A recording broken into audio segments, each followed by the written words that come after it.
dia, gente. Olha como tá esse mar.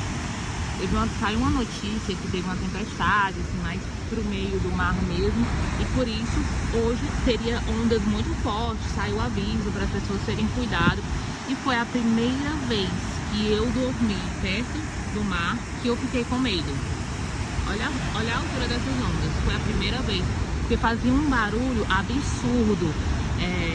Das ondas batendo aqui nessas pedras. Olha como o motorhome tá perto. O motorhome bem ali. E as ondas batiam, eu acho que tava bem mais forte à noite. Eu quase não consigo dormir.